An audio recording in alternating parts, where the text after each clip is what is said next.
நாங்க வந்து government சைட்லயும் approach பண்ணி ட்ரை பண்ணிட்டு தான் இருக்கோம். ஏன்னா இப்போ ஒரு 2015, 16 பார்த்தீங்கன்னா, இந்த ராமானுஜம் அப்படின்ற ஒரு படத்த வந்து எல்லா ஸ்கூல் பசங்களுக்கும் போட்டு காமிச்சாங்க. அதே மாதிரி இந்த படமும் எல்லா ஸ்கூல் பசங்களுக்கும், எல்லா காலேஜ் பசங்களுக்கும் ப்ளே பண்ணணும்னு நாங்களும் கவர்மெண்ட் அப்ரோச் பண்ணிட்டு இருக்கோம். நல்லா படிக்கிற பையன், நல்லா இருக்கிற பையன் இந்த நல்லா படிச்ச பையன் கெட்டு போனது நீங்க தானா? அது எப்படின்னா, நாங்கள் வந்து ஒரு சென்னையில் ஏறக்குறைய ஒரு 20க்கும் மேற்பட்ட போதை மறுவாழ்வுக்கு போயிட்டு அவங்களோட கலந்து பேசி ஃபினான்ஷியலாக என்ன பண்ணுது? இதான் தொழில்னு வந்தாச்சு ரைட்டு. ஆனால் வியாபாரமாக சில நெருக்கடிகள்லாம் இருக்குது. பட் ஆனால் அதை ஃபினான்ஷியலாக ஸ்டேபிள் பண்ணுறதுன்னு ஒன்று இருக்குல்ல. இருக்கிறத வச்சு திருப்தியாக நம்ம இருக்கிறது தான் ஒன்றே ஒரு முடிவு. ஏன்னா இல்லைன்னா இருந்தால் செலவழிக்கிறத பற்றி இல்லை, இருக்க முடியாது. நான் இன்னும் பஸ்ஸில் தான் போகிறேன். வானவில் டிவி நேயர்களுக்கு வணக்கம். Welcome to the show spotlight. இன்றைக்கி நம்மளுடைய நிகழ்ச்சியில் யார் வந்திருக்கா அப்படின்னா, முதற்கனல் படத்துடைய டீம் தான் வந்திருக்காங்க. வாங்க அவங்ககிட்ட நிறைய விஷயங்களை கேட்டு தெரிஞ்சுப்போம்.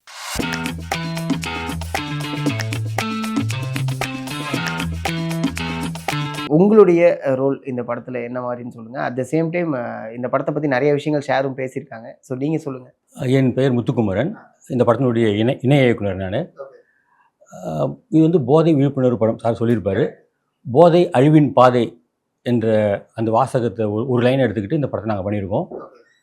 இது மக்களுக்கு உபயோகமான படம், இந்த காலகட்டத்துக்கு தேவையான படம், உலகளாவிய இந்த விழிப்புணர்வு அனைவருக்கும் தேவைன்றது வலியுறுத்துகிற படம். கண்டிப்பாக சார் வந்து லைக் இப்போ இன்டர்வியூலையும் பேசினாங்க, ப்ரெஸ் மீட்லேயும் பேசினாங்க. சினிமாவுடைய பாதிப்பு எந்த அளவுக்கு சின்ன படங்களில் இருக்குது அப்படின்னு நீங்கள் சொல்லுங்கள்.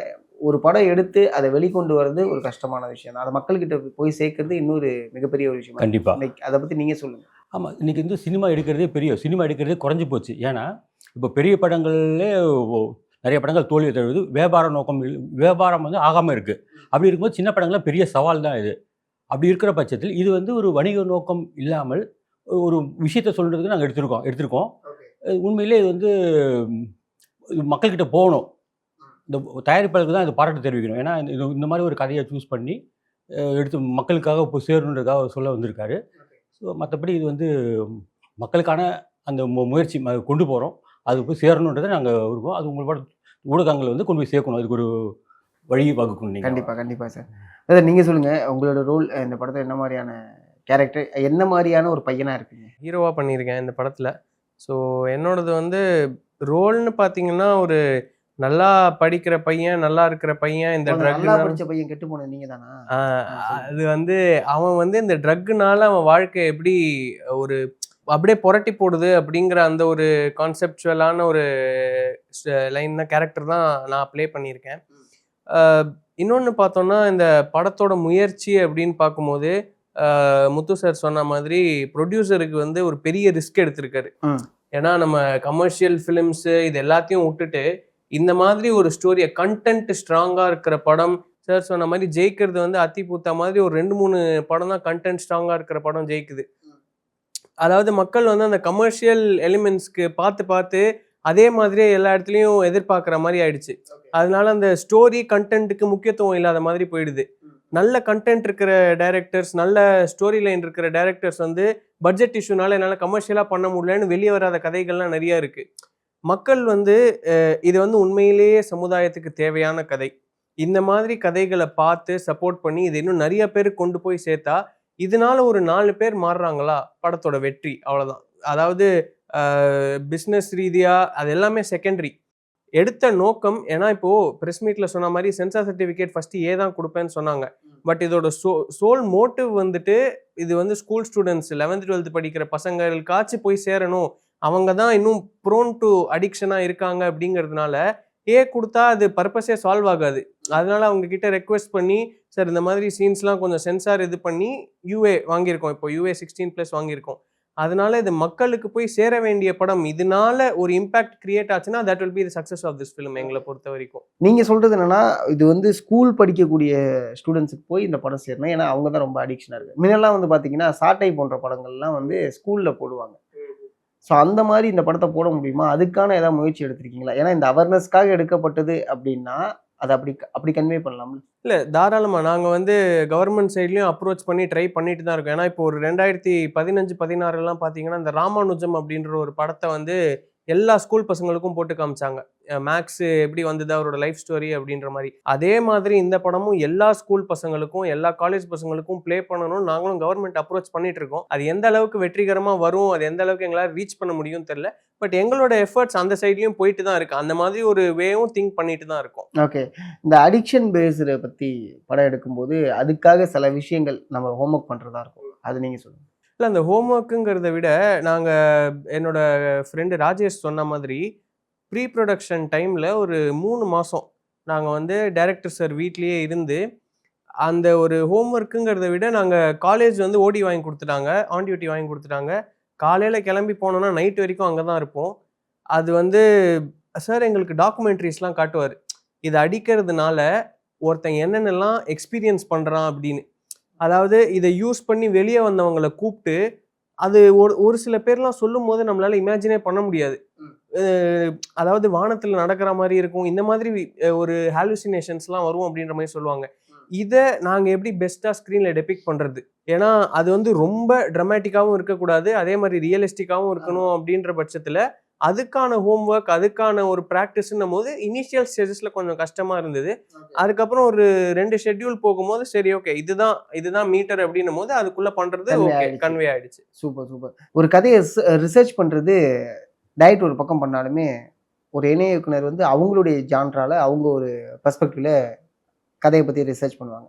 நீங்கள் இந்த கதைக்கு ரிசர்ச் பண்ணது லைக் என்னென்ன விஷயங்கள் நீங்கள் ட்ராவல் பண்ணீங்க எனக்காக சொல்லுங்கள். இந்த கதையை பொறுத்தவரைக்கும் முழுக்க முழுக்க இயக்குனருடைய அவரோட கதை தான் இது. ஏன்னா இதில் வந்து அவர் வந்து நிறைய அனுபவங்கள் தான். முன்னாடி ஒரு படம் பண்ணியிருக்காரு, இது சம்மந்தமாக ஒரு படம் பண்ணியிருக்காரு. அதனால் வந்து அவர் முழுக்க முழுக்க அவர் இப்போ வடிவமைச்சது தான். இதில் எங்கள் கதையில் வந்து எங்களோட பெரிய பங்கு எதுவும் பெருசாக சொல்லிக்கிறதுக்கு இல்லை. சில ஆடான் சில விஷயங்கள் இது சேர்த்தா நல்லாயிருக்கும் அந்த மாதிரி சில விஷயங்களை சொல்லியிருக்குமே தவிர இது முழுக்க முழுக்க கதை அவர் தான். இதில் வந்து கதையை பொறுத்த வரைக்கும் அவர் தான் அதில் பண்ணது. புரியுது. Okay sir. பசங்களெல்லாம் வச்சு பண்ணும்போது சம்டைம்ஸ் வந்து என்னடா ரொம்ப போட்டு டார்ச்சர் பண்ணுறாங்களே அப்படிங்கிற மாதிரிலாம் தோணியிருக்கேன். இல்லை, நான் வந்து ரொம்ப அது வந்து மகிழ்ச்சியான விஷயம். ஏன்னா டார்ச்சர் இல்லைன்னா நம்ம ஒரு நாசரோ ஒரு பிரகாஷ் ராஜ் எல்லாத்தையும் ஒர்க் பண்ணியிருக்கோம். இப்போ அவங்ககிட்ட நம்ம ஒன்றும் மூச்சே விட முடியாது.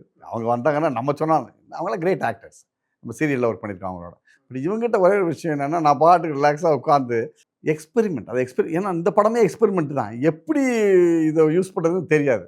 அப்போ நம்ம இதை பண்ண வைக்கிறது, அப்புறம் அவங்க என்ன சொன்னாலும் கேட்பாங்க. இப்போ எனக்கு ஒரு 65 வயசு ஆச்சு, இவங்கெல்லாம் 20 வயசு பசங்க, 10 வயசு 10 பேர், இங்கே ஒரு 7 பேர், அங்கே ஒரு 5 பேர், 12 பேர் பசங்க. அப்போ 12 பேருங்கிறப்ப நம்ம சார் நீங்கள் சொல்லுங்கள் என்ன சொன்னாலும் கேட்குறதுக்கு தயாராக இருப்போம். ஸோ அப்போ வந்து நம்ம அதை சொல்கிறப்ப ஸ்பாட்டில் எங்கேருந்து காஸ்ட் வைஸ் விட்டு அதுக்கு முன்னாடியே என்னென்னலாம் பண்ணலாம் சார், இப்படி பண்ணலாம் அப்படி பண்ணலான்னு சொல்லி. ஆக்சுவலி உண்மையை சொல்ல போனால் ஸ்டாரோட ஒர்க் பண்ணுறதை விட எனக்கு புதுமங்களோட ஒர்க் பண்ணுறது தான் எனக்கு பிடிச்சிருக்கு. இனிமேல் அதான் செய்வேன்னு நினைக்கிறேன். புரியுது. நீங்கள் சொல்லுங்கள் டைரக்டருடைய அவங்க கூட ட்ராவல் பண்ண எக்ஸ்பீரியன்ஸ் பற்றி என்ன சொல்லுங்கள். என்ன லேர்ன் பண்ணீங்க? கூட ட்ராவல் பண்ணது லேர்னிங்ஸ்னு பார்த்தோன்னா சினிமா வைஸ் வந்து லேர்னிங்ஸ் நிறையாவே இருக்கும். அதை தவிர சார் கிட்ட வந்து பர்சனலாக லைஃப்காகவே நிறைய விஷயம் சாரை பார்த்து இன்ஸ்பயர் ஆகிருக்கும். அவர் வந்து எந்த ஒரு விஷயத்தையுமே சீரியஸாக எடுத்துக்கவே மாட்டார். யாராவது ஒருத்தர் வந்து உனக்கு படம் பண்ண தெரிலையா? ஆமாம் எனக்கு படம் பண்ண தெரில, அவ்வளோதான். அது வந்து சார் எப்படி சார் இவ்வளோ நீங்கள் டேக் இட் ஈஸியாக எடுத்துக்கிறீங்க அப்படிங்கிறது ஸ்டார்டிங்கில் ஒரு மாதிரி வியப்பாக இருந்தது. போக போக அந்த ஜேர்னியில் ட்ராவல் பண்ணும்போது இவ்வளோதான்டா சிம்பிள், இதுதான் மேட்டர் அப்படின்றது அது வந்து லைஃப்கே வந்து ஒரு பெரிய லேர்னிங்காக இருந்தது. அதை தவிர சாருக்கு கோவமே வராது, கோவமே பட மாட்டார். இதுக்கு ஒரு எக்ஸ்பீரியன்ஸ் என்னென்னா, நாங்கள் வந்து ஆக்சுவலி பெங்களூரில் ஒரு ஹில் ஸ்டேஷனுக்கு, சக்லேஷ்பூர்ன்ற ஒரு ஹில் ஸ்டேஷனுக்கு ஷூட்டிங் போயிருந்தோம். அங்கே வந்து இந்த ஹர்பல் சிகரெட்ஸ் வந்து நாங்கள் பேக் பண்ணி வச்சுருப்போம். ஒரு அன்றைக்கி ஷூட் போகும்போது சொல்லிட்டாரு, இது இன்னைக்கு உங்கள் பொறுப்பு அப்படின்ட்டாரு. நாங்கள் வந்து அதே ரூம்லேயே விட்டு வந்துட்டோம். அதை தாண்டி ஒரு 10 கிலோமீட்டர் ட்ரெக்லாம் பண்ணி வந்தாச்சு. ஷூட்டிங் ஸ்பாட்டுக்கு வரும்போது நானும் ராஜேஷும் ரியலைஸ் பண்ணுறோம், சிகரெட் இல்லைடா என்னடா பண்ணுறது அப்படின்னு. அப்புறம் பயம், சொன்னால் திருப்பி 10 கிலோமீட்டர் யார் போய் எடுத்துகிட்டு வருது அப்படின்ட்டு ப்ரொடக்ஷன் மேனேஜர் கிட்ட சொன்னோம். சார் இந்த மாதிரி இல்லை நாங்கள் மறந்துட்டோம் சார்ட்டு சொல்ல பயமாக இருக்குது அப்படின்னு. பரவாயில்ல சொல்லுங்கடா சார் தானேடா அப்படின்னாரு. நாங்கள் போய் சொன்னோம் சார் இந்த மாதிரி மறந்துட்டோன்னு. ரியாக்டே என்னடா அப்படின்னாரு. அவ்வளோதான். நாங்கள் வந்து அது எங்களுக்கு ஒரு மாதிரி கில்ட் ஆயிடுச்சு. என்னடா அவர் எங்களுக்கு திட்டிருந்தா கூட சரி ஏதோ ஓகே அப்படின்ற மாதிரி ஆயிருக்கும். அவர் திட்டவே இல்லை, என்னடா அப்படின்னு முடிச்சிட்டாரு. அப்புறம் வேற யாரோ ஒருத்தர் 2 வீலர் வச்சிருந்தவரை போய் அரேஞ்ச் பண்ணி எடுத்துகிட்டு வர சொல்லி அது முடிச்சாச்சு. அதாவது எந்த ஒரு சுச்சுவேஷன்லையுமே பேனிக்கே ஆகாமல் டென்ஷனே ஆகாமல் எது வந்தாலும் பார்த்துக்கலாம் அப்படின்ற அந்த ஒரு எக்ஸ்பீரியன்ஸ் வந்து சார் கிட்ட ரொம்ப ஒரு இம்பார்ட்டண்ட்டான எக்ஸ்பீரியன்ஸ். Super super sir. அடுத்து என்ன படம் சார்? தெரியல சார், கதைகள்லாம் இருக்குது. இதெல்லாம் பார்க்குறப்ப எனக்கு வந்து பயமாக இருக்குது. என்னென்னா சினிமா வந்து நம்ம வந்து ஒவ்வொரு பைசா சம்பாதிக்கிறதும் கஷ்டம் சார். நான் சும்மா நாச்சும் கோடினேன். ஆனால் என்னுடைய பட்ஜெட்டு ரொம்ப கம்மி பொதுவாகவே. என்னுடைய முதல் படம் வந்து 10 லட்ச ரூபாவில் எடுத்தேன். அடுத்த படம் கொஞ்சம் ஜாஸ்தி, இது இப்படி ஜாஸ்தின்னு போயிட்டுருக்கு. ஸோ இதுக்கே என்னால் என்ன சொல்கிறேன்னா, இதே வர முடியாத சூழ்நிலை கமர்ஷியலும் அப்படித்தாரு. அப்போ ஹீரோ சைடில் போனோன்னா இந்த படம் எதுவுமே பண்ண முடியாது. அது வேறு மல்டி லெவலாக இருக்குது. அப்படிங்கிறப்ப வந்து எண்ணங்கள் இருக்குது, ஆசைகள்லாம் இருக்குது. ஆனால் இந்த வியாபாரம் வந்து நம்மளை வந்து ரொம்ப பயமுறுத்திக்கிட்டு இருக்கு. அதனால் ஆனால் இதுதான் தொழில்னு வந்தாச்சு, நான் முயற்சி பண்ணுவேன். ஃபினான்ஷியலாக என்ன பண்ணுது? இதான் தொழில்னு வந்தாச்சு ரைட்டு. ஆனால் வியாபாரமாக சில நெருக்கடிகள்லாம் இருக்குது. பட் ஆனால் அதை ஃபினான்ஷியலாக ஸ்டேபிள் பண்ணுறதுன்னு ஒன்று இருக்குல்ல. இல்லை, இருக்கிறத வச்சு நம்ம திருப்தி படுறதான் வேணா. நம்ம யாரும் வந்து பணமே இல்லாமல் இல்லை, நம்ம ஒரு வேலை பண்ணுற ஏதோ ஒன்று பண்ணுறோம்ல, இருக்கிறத வச்சு திருப்தியாக நம்ம இருக்கிறது தான் ஒன்றே ஒரு முடிவு. ஏன்னா இல்லைன்னா இருந்தால் செலவழிக்கிறத பற்றி இல்லை, இருக்க முடியாது. நான் இன்னும் பஸ்ஸில் தான் போகிறேன், ஒய்ஃப் சம்பாதிக்கிறாங்க. ஸோ அவங்க சம்பாதிக்கிறதுனால தான் வாழ்க்கை நடக்குது. இதில் என்ன சொல்கிறதுக்கு ஒன்றும் இல்லை. அவங்க சம்பாதிக்கிறாங்க. நல்ல வேலையாக பசங்களுக்கெல்லாம் கல்யாணம் ஆச்சு, பையன் இப்போ வேலைக்கு வந்திருக்கான். நல்ல வேலையாக இந்த வருஷம் வேலைக்கு வந்ததுனால எனக்கு இன்னும் இந்த பிரச்சனை கொஞ்சம் கம்மியாகும். ஸோ என்ன பண்ணுறது, நம்ம வந்து வேலைக்கு இப்போ டிஸ்கஷன் போகிறோம், அதனால் கொஞ்சம் கொடுக்குறாங்க, இப்போ கிடைக்குது. இருப்பதை வைத்துக்கொண்டு நிம்மதியாக இருக்க வேண்டியது தான், வேறு வழி இல்லை. ஃபஸ்ட்டு சார் சொல்லிட்டாங்க இந்த படத்தில் இருக்கக்கூடிய அனைத்து விஷயங்களும் இது எதுக்காக எடுக்கப்பட்டதுன்னு சொல்லிட்டு. பட் ஆனால் உங்களுக்கு ஒரு விஷயம் தெரியும்ல, இந்த ஒரு விஷயத்தை இந்த படத்தில் எடுத்து இன்னும் பேசியிருக்கலாம் அப்படின்னா அது என்னவா இருக்கும்?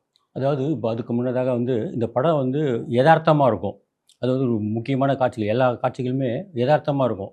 ஒரு அந்த கஞ்சா அடிக்கும், அது போதை வஸ்து பயன்படுத்துகிற காட்சிகளாக சொல்கிறேன். அது எப்படின்னா, நாங்கள் வந்து ஒரு சென்னையில் ஏறக்குறைய ஒரு 20க்கும் மேற்பட்ட போதை மறுவாழ்வுகளுக்கு போயிட்டு அவங்களோட கலந்து பேசி, அவர் சாருக்கு நிறைய அனுபவம் இருக்குது இதில். நாங்கள் திருப்பியும் அதெல்லாம் போயிட்டு அவங்க ஒரு தனிநபர்கள்லாம் பேசி, ஒவ்வொருவரையும் தனிப்பட்ட முறையில் பேசி அவங்களோட அனுபவங்களை வாங்கிட்டு அவங்க வெளில வரமாட்டாங்க. அவங்க தங்களை யாரும் காமிச்சிக்க மாட்டாங்க. ஸோ அதுக்காக அவங்க சொல்கிற டைமுக்கு போவோம். அவங்க வந்து அலோவ் பண்ண மாட்டாங்க சொல்கிற டைம். அந்த மாதிரி நிறைய ஒர்க் பண்ணியிருக்கோம். அதனால் அதை பார்த்து அவங்க அனுபவங்கள் முழுக்க நாங்கள் உள்வாங்கிட்டு அதை வந்து ஒரு பதிவு பண்ணிட்டு அவங்க அவங்கள்ட்ட நடிப்பை வாங்கணும் நாங்கள். ஸோ அதனால் கொஞ்சம் யதார்த்தமாக இருக்கும். இது போய் சேரணும் மக்களுக்கு. ஏன்னா இது வந்து இந்த விழிப்புணர்வு மக்களுக்கு போய் சேரணும். இது வந்து ஒரு என்ன சொல்கிறாங்க, யூத்து படம் கிடையாது. யூத்து படம் ப்ளஸ் பெற்றோர்கள் அவசியம் பார்க்க வேண்டிய படம். ஏன்னா இப்போது அந்த பத்திரிகையாளர் சந்திப்புக்கு ஒரு கேள்வி கேட்டாங்க, இந்த மாதிரிலாம் இருக்குது, இதெல்லாம் நீங்கள் தெரிஞ்சுக்கணும். அதாவது வந்து ஒரு முதல் வந்து பாதிக்கப்பட்டவங்க என்ன பண்ணுவான்னா, இப்போ கதவை போய் முடிப்பான், தனிமைப்படுத்திப்பான். அது வந்து இப்போ இவங்களுக்கு என்னன்னு தெரியாது, உள்ளே இருக்கான்னு நினச்சிட்டு இருப்பான். அவன் என்ன பண்ணுறான், அவன் என்ன பண்ணலான்றது இதை பார்த்தா அவங்களுக்கு தெரிஞ்சுக்கலாம் பேரண்ட்ஸுக்கு. ஸோ பேரண்ட்ஸ் அவசியம் பார்க்க வேண்டிய, மாணவர்களை தாண்டி பேரண்ட்ஸ் அவசியம் பார்த்தா தான் நிறைய பேருக்கு என்ன நடக்குதுன்னே தெரியல. தான் பையன் என்ன பண்ணுறான் அவங்களுக்கு அது தெரியறதே இல்லை. ஏதோ போகிறான் வரான் ரூமுக்குள்ளே போயிட்டுருக்கான், அவ்வளோதான் தெரியுது. இந்த படத்துலேயும் அப்படி தான் இருக்கும். அப்புறம் தான் அது விழிப்புணர்வு தெரிய வருது. அவங்களுக்கு தெரிய வரும்போது தான் கஷ்டப்படும். அதனால இது பெற்றோர்களுக்கு முக்கியமான படமாக இருக்கும்னு நான் நம்புகிறேன். அதனால் பெற்றோர்களும் பெரியவர்களும் நிச்சயமாக அதை வந்து பார்க்கணும். புரியுது. ஸோ அந்த ஒரு விஷயத்த இந்த படத்தில் கண்டிப்பாக பேசியிருக்கோம். அது முக்கியமான விஷயமா அதை பார்க்குறாங்க அதில். Okay sir. சார் நீங்கள் சொல்லுங்கள் சார், ஒரு விஷயத்தை மாற்றினா இந்த சினிமா நல்லா இருக்கும் அப்படின்னா அது என்னவா இருக்கும்? ஏன்னா நிறைய சின்ன படத்தில் இருக்கக்கூடிய இயக்குனராக இருக்கட்டும், தயாரிப்பாளராக இருக்கட்டும், இந்த விஷயத்த நிறைய இடத்துல பேசியிருக்காங்க. உங்களோட பர்ஸ்பெக்டிவ்ல நீங்கள் சொல்லுங்கள். முதல்ல வந்து தியேட்டரில் டிக்கெட் விலை 50 ரூபாய் வைக்கணும். டிக்கெட்டு விலையை கம்மி பண்ணாமல் நீங்கள் என்ன பண்ணாலும் ஒர்க் அவுட் ஆகாது. ரைட்டுங்களா? 40 ரூபா 50 ரூபா. என்னுடைய முதல் படம் வந்து இப்போ சேலத்தில் ஒரு 15 ரூபா டிக்கெட்டு, டெய்லி 100 பேர் பார்ப்பாங்க. ஒரு 50 ரூபாய்க்கு டிக்கெட்டு இருக்க வேண்டிய கட்டம் ஃபஸ்ட்டு. சினிமாவில் இருக்க வேண்டிய மற்ற பிரச்சனைகள்லாம் இருக்குது. முதலில் சினிமா தேட்டரில் எவ்வளோ பெரிய மாலாக இருந்தாலும் பரவாயில்ல, 4 ரூபா வந்து 1 லட்ச ரூபா கூட வச்சுங்க, எங்களுக்கு கவலை இல்லை. 1 லட்சம் டிக்கெட் கூட வச்சுங்க. ஒரு 100 டிக்கெட் 50 ரூபாய் இருக்கணும். அப்போ தான் சாதாரண ஆட்கள் வந்து பார்க்க முடியும். எல்லாம் 150 ரூபாலாம் வந்து பார்க்க முடியாது. இப்போ நான் அசிஸ்டன்ட் டைரக்டர், என்ன பாருங்கள் எவ்வளோ பெரிய என்னென்னா, நம்ம ஒரு படம் சில காசு கிடையாது. ஒரு படம் பார்க்குறதுக்கு 100 ரூபா, அதே தான் 50 ரூபான்னு முன்னாடி கொடுக்குறாங்க. எங்கள் 50 ரூபாய்க்காக முன்னாடி போய் பக்கத்தில் இருந்து பெரிய கார் போகிறத பார்க்க முடியாது. அப்போ ஒரு 50 ரூபாய்க்கு ஒரு டிக்கெட் இருந்தால் தான் நம்மளே ஒரு விஷுவலாக பார்க்க முடியும், கற்றுக்க முடியும். அதனால் நம்பர் 1 டிக்கெட் விலையை குறைக்கணும். 2வது வந்து டிஜிட்டல் ஆகிப்போச்சு. இதில் நம்ம என்ன, இதில் வந்து நமக்கு மீறியான விஷயங்கள் நடந்து போச்சு. அதை நம்ம எதுவும் மாற்ற முடியாது. அதனால் ஆனால் சேனல்களே இல்லாமல் போனதுனால முந்தி 10 சேனல் இருக்கும், எல்லாமே படம் வாங்கிட்டு இருந்தாங்க. இன்றைக்கி யாருமே வாங்குறது கிடையாது. எனக்கு தெரிஞ்சு என்னுடைய நண்பரோட படம் சாதாரணமான படம், சாதாரணமாக நான் குறை சொல்லலை, சின்னதாக நாங்கள் எடுத்தோம். அது ஒரு 4 லட்ச ரூபாய்க்கு போச்சுன்னா ஒரு 10 வருஷத்துக்கு முன்னாடி. இப்போ நீங்கள் நினச்சி பாருங்களேன், 10 நாள் போச்சு அப்படின்னு. அப்புறம் அரசு சைட்லேருந்து இப்போ கர்நாடகாவை எடுத்துக்கிட்டிங்கன்னா வருஷத்துக்கு 100 படத்துக்கு மானியம் கொடுக்குறாங்க. 10 லட்சம் ரூபா. மொத்தம் 200 படம் வருது. அதில் 100 படத்துக்கு 10 லட்சம் கொடுக்குறாங்க. இப்போ நம்ம ஊரில் 2015 நான் என்னோட முதல் படத்துக்கு வாங்கினேன். அதுக்கப்புறம் 10 வருஷமாக மானியமே கொடுக்குது. அப்போ ஒரு அரசுகளை பற்றி பிரச்சனை இல்லை. நம்ம தலைவர்கள் சங்க இயக்குனர் தங்கம், தயாரிப்பாளர் தங்கம், தங்கங்கள்லாம் போகிறாங்களே ஒழிய ஒரு அதில் ஒரு நம்ம பண்ணணும். இப்போ 2015 எடுத்தவனுக்கு 2026 10 லட்சம் கொடுத்தீங்கன்னா அவர் எதுக்கு யூஸ் ஆகும்னு நான் சொல்ல விரும்புகிறேன். அப்போ நமக்கு அரசு சைடில் இருந்தோம். ஏன்னா இந்த படம் வந்து கவர்மெண்ட் எடுக்க வேண்டிய படம். ஆனால் இந்த படத்தை சொல்லலை. நம்ம என்டர்டெயின்மெண்ட் மக்களுக்காக செய்கிறோன்றப்ப இன்னும் நம்ம அவங்க கீழே இறங்கி வந்து என்னென்னலாம் செய்யலாம் அப்படின்னு யோசிக்கணும். முதல்ல டிக்கெட் விலையை கம்மி பண்ணணும். டிக்கெட் விலையை கம்மி பண்ணணும். கரெக்டாக. கண்டிப்பாக sir. Super super super sir. சரி, அதே மாதிரி முதல்ல சொன்ன ஒரு விஷயந்தான், இந்த படம் எந்த நோக்கத்தோடு எடுத்தீங்களோ அதே நோக்கத்தோடு போய் மக்கள்கிட்ட போய் சென்றடையணும்.